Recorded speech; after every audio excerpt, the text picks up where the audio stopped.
Apreciados hermanos, explico la palabra del domingo de Pascua. La primera lectura es del libro de los Hechos de los Apóstoles, capítulo 10, versículos 34 a 43.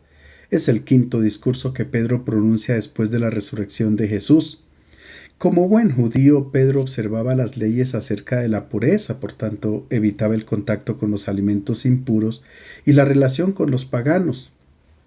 Pero un día, estando en un pequeño pueblo llamado Jope, al sur de Israel, en la costa del mar Mediterráneo, recibió una revelación. En ella se le dice que todos los alimentos son creación de Dios y por tanto son puros.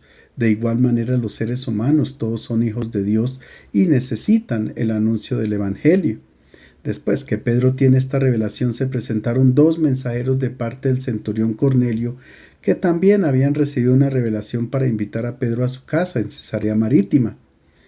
En esta ciudad, Pedro pronuncia un discurso en casa del centurión Cornelio, donde, como era usual en la época, estaban reunidos niños, jóvenes, adultos, comerciantes, etc., esperando el bautismo. Pedro les anuncia el mensaje de Jesús con unos puntos esenciales que caracterizan a la predicación que se hacía en la primera comunidad cristiana. Pedro tomó la palabra y dijo: Ustedes ya conocen lo sucedido por toda la Judea, empezando por Galilea, a partir del bautismo que predicaba Juan, cómo Dios ungió a Jesús de Nazaret con Espíritu Santo y poder. Él pasó haciendo el bien y sanando a los poseídos por el diablo, porque Dios estaba con él. Nosotros somos testigos de todo lo que hizo en Judea y en Jerusalén. Ellos le dieron muerte colgándolo de un madero, pero Dios lo resucitó al tercer día e hizo que se apareciese no a todo el pueblo, sino a los testigos designados de antemano por Dios. A nosotros, que comimos y bebimos con él después de su resurrección, nos encargó predicar al pueblo y atestiguar que Dios lo ha nombrado juez de vivos y muertos. Todos los profetas dan testimonio de él, declarando que los que creen en él, en su nombre, reciben el perdón de los pecados. En primer lugar, la predicación se centra en la vida de Jesús. Él pasó haciendo el bien y curando a muchos que eran víctimas del mal, porque en él operaba la fuerza de Dios. Se indica también el lugar y el tiempo del ministerio de Jesús. Todo comenzó en Galilea después del bautismo que predicaba Juan. Notemos que no se habla de la infancia y juventud de Jesús. Parece que esta etapa de su vida no era importante en el núcleo de la predicación cristiana. En segundo lugar, Pedro subraya hechos concretos que se pueden verificar y que han sido conocidos por todos. Es decir, la fe cristiana no se basa en especulaciones o en elucubraciones exotéricas o en un personaje de la mitología, sino que hace referencia a un hombre concreto que vivió en un lugar y en un tiempo bien definidos. Pedro habla de la transformación del mundo realizada por Jesús. De esta manera se estipula que hay una realidad nueva en la que están involucrados todos los paganos. En tercer lugar, la predicación contiene las acciones de los enemigos del mundo nuevo. No reconocieron a Jesús como el enviado de Dios y lo mataron clavándolo en una cruz. Pero ante estos hechos, Dios no se ha quedado quieto, sino que ha reaccionado resucitando a Jesús de entre los muertos. Es decir, la obra de Dios se opone totalmente a las acciones humanas. Mientras los hombres causan la muerte y conducen al sepulcro, por el contrario, Dios saca del sepulcro y conduce a la vida. En cuarto lugar, se indica la misión de los discípulos. Ellos son testigos de esta fe y son enviados a anunciar y a testimoniar que Jesús ha sido constituido juez de vivos y muertos. Esta verdad también hace parte del credo que nosotros recitamos cada domingo. Pero ser juez no implica una amenaza, sino un mensaje de gozo y de esperanza. Porque, como dice el texto al final, todos los que creen en él reciben el perdón de los pecados.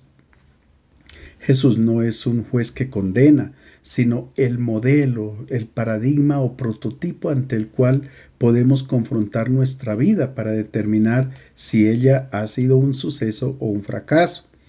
Nosotros no nos confrontamos con la ley ni con las tradiciones bien observadas, ni siquiera con la fe en Dios, sino con una persona, con Jesús, el Hijo amado de Dios. Los apóstoles se presentan como testigos no solamente porque llevan una vida ejemplar, sino porque han tenido una experiencia particular con el resucitado, comieron y bebieron juntos, han escuchado sus enseñanzas y han visto los signos que él hizo.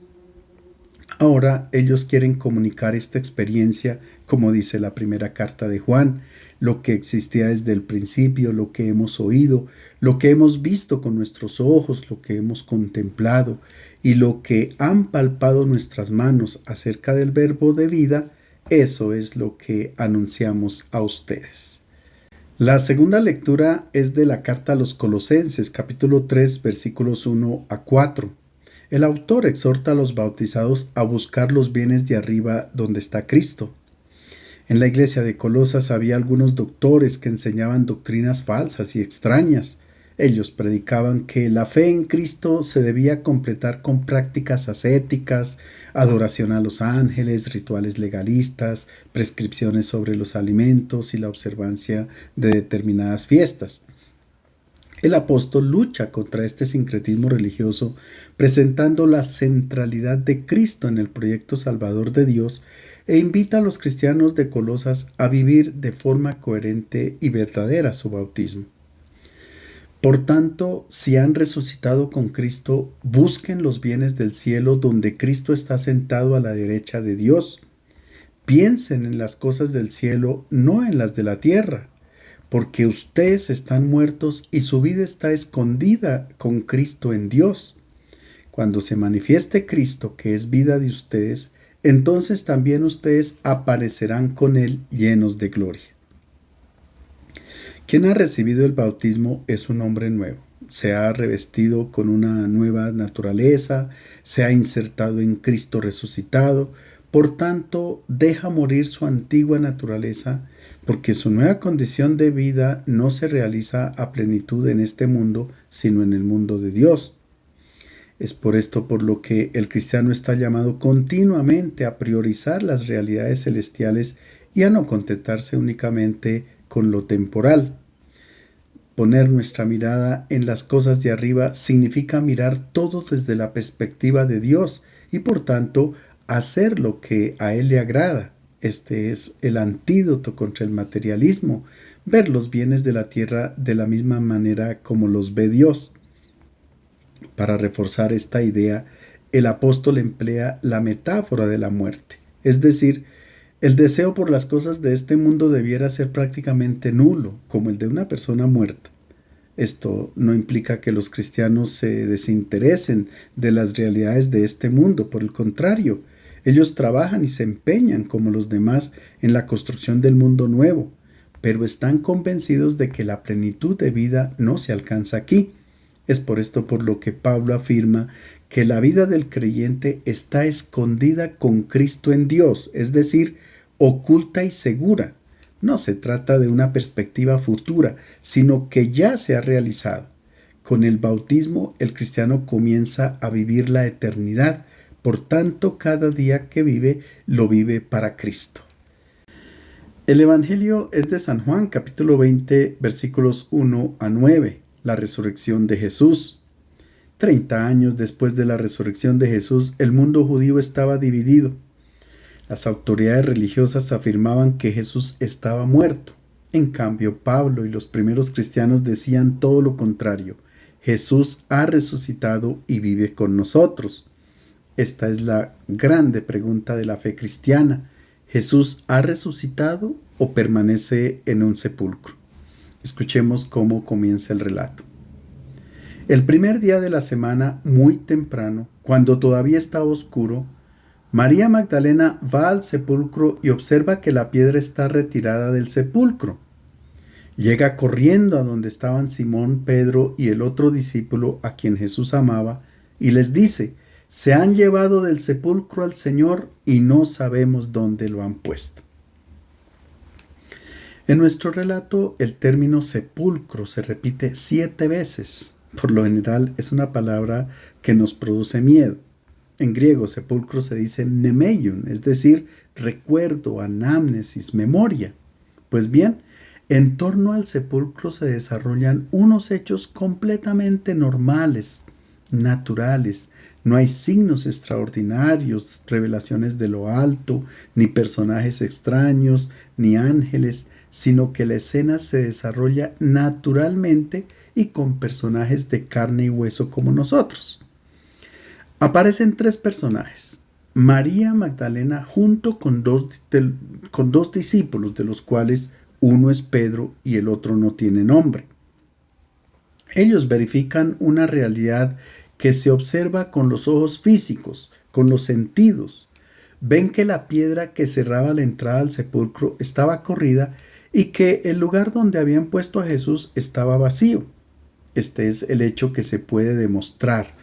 De aquí en adelante se debe dar espacio a la fe, es decir, a partir de este hecho real surgen una serie de hechos que solo se pueden ver con los ojos del corazón, con una mirada de fe. Estos tres personajes muestran distintas maneras de comprender el acontecimiento de la resurrección de Jesús.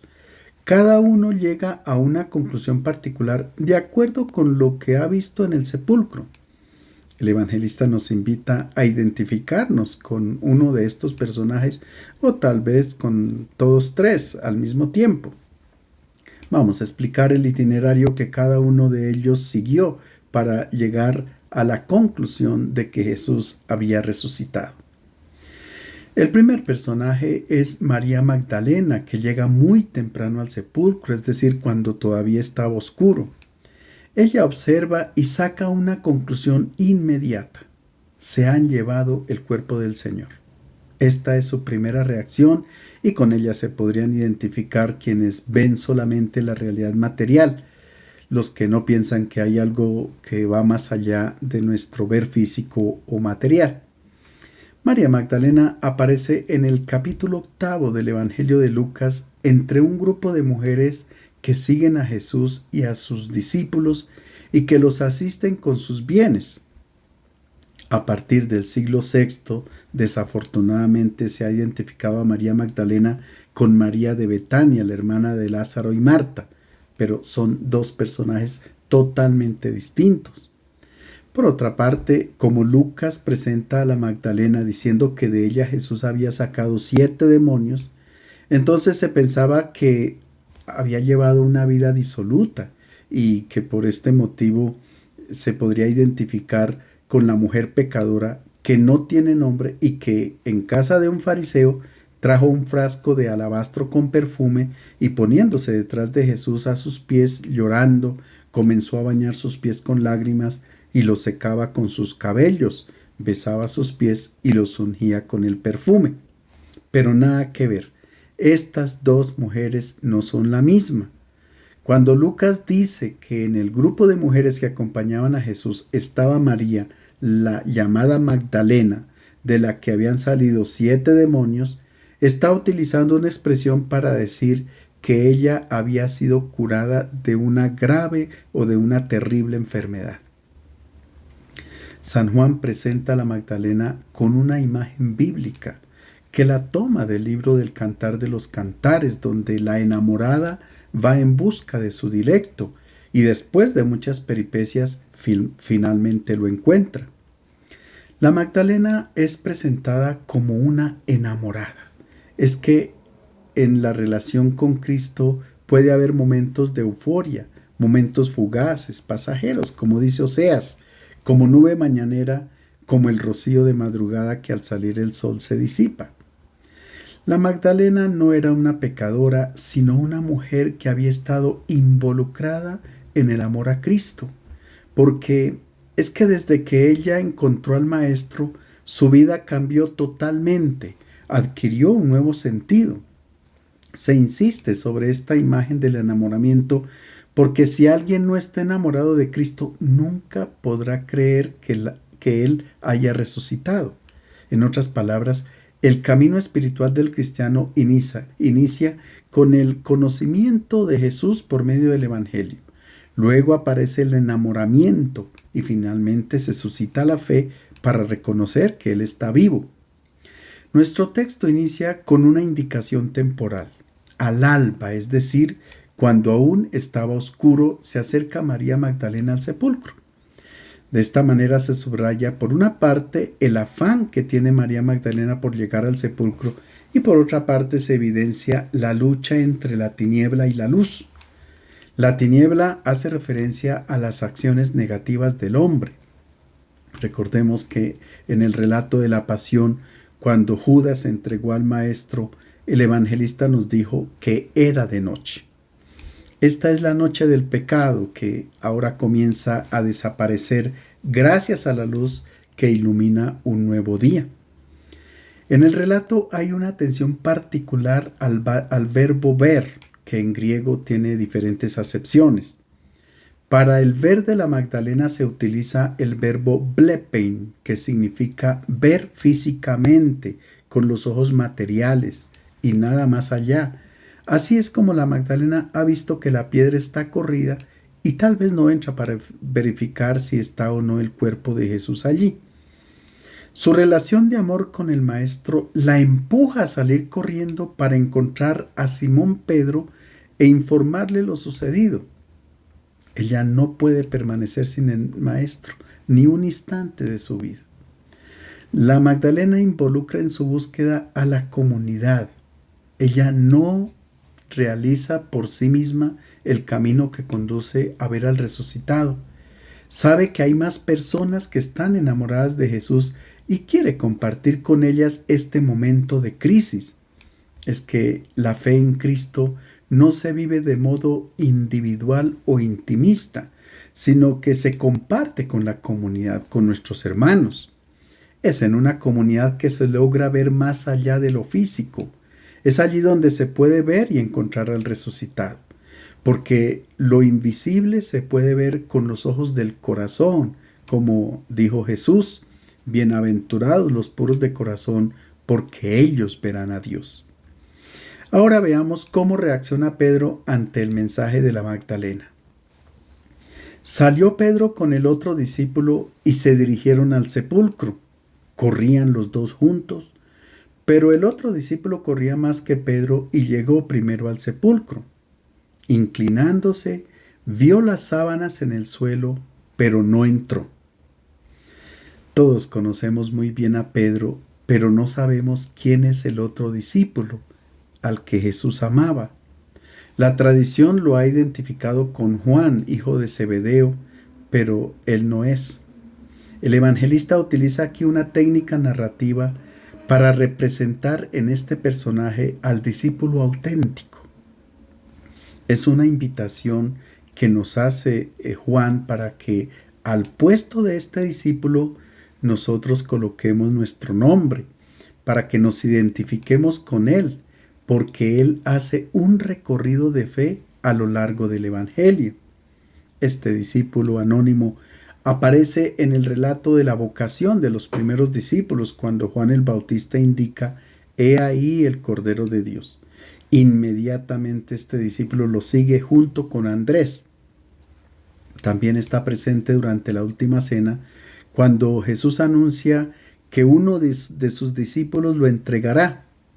Mientras el grupo de discípulos no logra comprender quién está a favor o en contra del Maestro, el discípulo amado conoce los secretos íntimos del corazón de Jesús y sabe distinguir quién está de parte de él o en su contra. Es decir, él sabe quién ha aceptado el mundo nuevo y quién permanece en el mundo antiguo.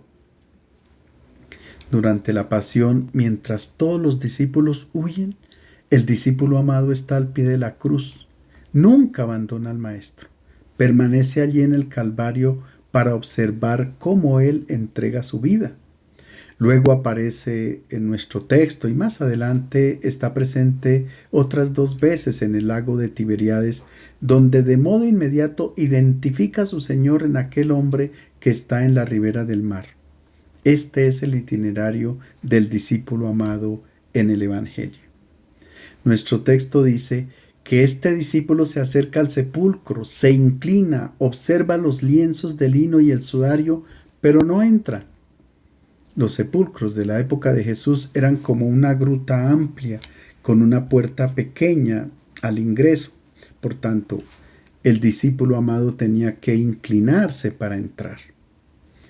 Dentro del sepulcro había como unos nichos donde se depositaban los cadáveres. Naturalmente, no se utilizaban las cajas mortuorias. Simplemente se envolvía al difunto de la cabeza a los pies con una sábana de lino cuyas medidas eran de 4 metros de largo por 1 de ancho. Luego se utilizaban 3 vendas para fijar la sábana al cuerpo, una a nivel del cuello, otra a la cintura y la tercera en los tobillos. Muy distinto a cómo envolvían los cadáveres en Egipto, como observamos en las momias. El discípulo amado ve el nicho donde había sido depositado el cadáver de Jesús y ve las sábanas en el suelo, keimena taothonia. En griego se utiliza el verbo keimai para decir que las sábanas están en el piso. Este verbo significa hacer un movimiento de arriba hacia abajo, como cuando una bolsa llena de aire se desinfla totalmente. Pues bien, las sábanas están keimena, es decir, intactas, pero sin el cuerpo de Jesús dentro de ellas. Esto es lo que hace que el discípulo amado quede estupefacto, no logra entender y comienza a reflexionar mientras llega Pedro. Es decir, él quiere encontrar una respuesta también, pero en compañía de otro discípulo, no por sí mismo. En estos 2 discípulos está representada nuestra iglesia. Ellos forman una comunidad, son distintos, se respetan mutuamente, reflexionan juntos. Y hay uno que llega primero a la comprensión y otro que llegará después.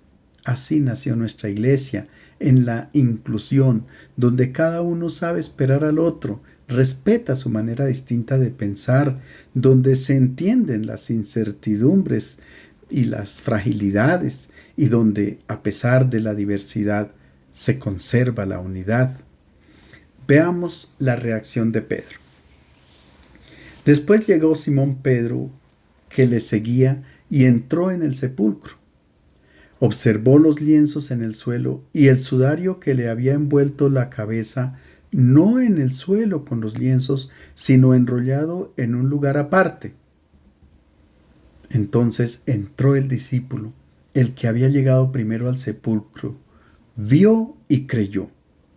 Todavía no habían entendido que, según la Escritura, él debía resucitar de entre los muertos. Pedro ve las vendas en el suelo que estaban unidas perfectamente, pero el cuerpo de Jesús no estaba dentro de ellas. Y además ve que el sudario con el cual envolvían la cabeza del difunto estaba aparte enrollado, pero la traducción enrollado no es exacta. El texto en griego utiliza el verbo entilisein, que significa que el sudario tenía la forma de la cabeza, sin haberse desorganizado. Pedro comienza a reflexionar y dice, ¿cómo es posible que hayan quitado el cuerpo y hayan dejado la envoltura de manera perfecta? Un ladrón no se pone a dejar todas las cosas en orden. Y por otra parte, ¿qué sentido tenía desnudar un cadáver para llevárselo? Pedro ve físicamente las mismas cosas que vio la Magdalena y permanece desconcertado. No sabe qué decir. Con él se identifican aquellas personas que reflexionan frente a una tumba, pero no encuentran ninguna respuesta, por tanto, permanecen perplejos. Sin embargo, la mirada de Pedro es distinta a la de la Magdalena. El evangelista utiliza el verbo griego theorein para identificar la mirada de Pedro. Este verbo significa contemplar. Es bien diferente al ver físico, blepen, que utilizó para la Magdalena.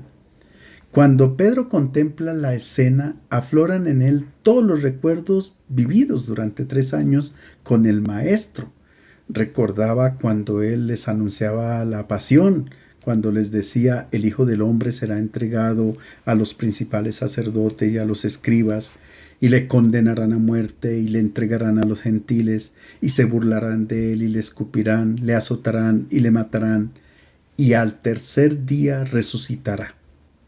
La expresión al tercer día recorre más de 20 veces en la Biblia. No significa pasado mañana, sino el sentido último de la vida.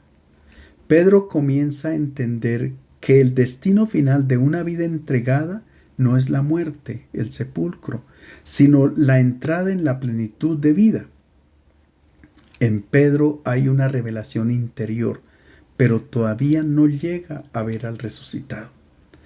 Y es aquí cuando entra en escena el otro discípulo, el que había llegado primero al sepulcro, y dice el evangelista que él vio y creyó. ¿Qué cosa vio para poder creer? Es decir, aparece una tercera mirada que va más allá de nuestros sentidos. Es la del discípulo sin nombre que llega a la luz plena de la Pascua.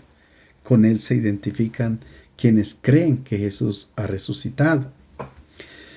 Para el ver del discípulo amado, Juan utiliza otro verbo, que no es un ver físico como el de la Magdalena o un ver contemplativo como el de Pedro, sino que utiliza el verbo griego jorao, que es un ver con el corazón, es decir, con los ojos de la fe. Tres verbos distintos que identifican tres modos de ver. Expliquemos con un ejemplo sencillo. Cuando una persona está delante de un cadáver, puede ver físicamente un muerto y nada más. Otra persona se interroga, reflexiona y permanece perpleja. Pero puede haber otra persona que ve más allá de lo físico, de lo verificable, y sabe en dónde está la persona que ha dejado este mundo. Cuando se entierra a alguien, se tapa la tumba con tierra o con piedra y se establece un límite entre los vivos y el difunto. Como a todos los seres humanos, a Jesús se deja en el sepulcro. Se tapa la gruta con una piedra, pero el texto dice que la piedra había sido quitada. De esta manera, el evangelista presenta el itinerario de Jesús. De esta vida, con la muerte, pasó al mundo de los muertos, y de ahí pasó al mundo de Dios, es decir, a la vida eterna. Cuando se corre la piedra del sepulcro, nosotros esperaríamos que Jesús saliera de nuevo, pero esta es una invención de los artistas occidentales que en sus pinturas han representado a Jesús fuerte, que sale con una cruz en la mano y vuelve a este mundo. Lo mismo hacen en el cine. No. Si Jesús hubiese venido a este mundo nuevamente, más tarde moriría como todo mortal y ahí habría terminado todo. Ningún evangelista cuenta la salida de Jesús del sepulcro. Solo lo hace el Evangelio de Pedro, que es un apócrifo del segundo siglo. Los evangelistas no podían contarlo porque Jesús no volvió a esta vida. Jesús ha resucitado en el mismo momento en que ha exhalado su espíritu. En ese momento ha entrado en el mundo de los muertos, llevándolos a todos a la casa del Padre. Los evangelistas utilizan un lenguaje material porque es lo que se tiene a disposición. Hablan de ver, tocar, abrazar e incluso de comer junto con el resucitado. La revelación que las mujeres reciben es que Cristo vive como él mismo había dicho. En otras palabras, una vida totalmente donada no termina en la oscuridad de una tumba, sino en el mundo de Dios. El texto insiste en que las sábanas quedaron intactas, pero el cuerpo de Jesús no estaba dentro de ellas. Él puede salir de las sábanas como resucitado, porque ya no tiene un cuerpo material, por tanto puede traspasar todo lo físico. San Juan nos dice que cuando los discípulos estaban reunidos con las puertas cerradas, el resucitado entró sin necesidad de que nadie abriera las puertas. Jesús es el mismo, pero resucitado. Tiene un cuerpo de resucitado. Es por esto por lo que la Magdalena no lo reconoce a primera vista, lo confunde con el jardinero. Los discípulos de Emaús tampoco lo reconocen inmediatamente, sino hasta en la tarde en la fracción del pan. El texto concluye diciendo que no habían todavía comprendido las escrituras, es decir, que él debía resucitar de entre los muertos. Así indica el evangelista el itinerario mediante el cual se llega a la fe. El punto de partida son los signos, pero estos pueden permanecer misteriosos si no nos guiamos por el contenido de las Sagradas Escrituras. Ellas son las que nos abren la mente y el corazón porque contienen la palabra de Dios. Ellas nos muestran al resucitado. Les deseo felices Pascuas y un feliz domingo.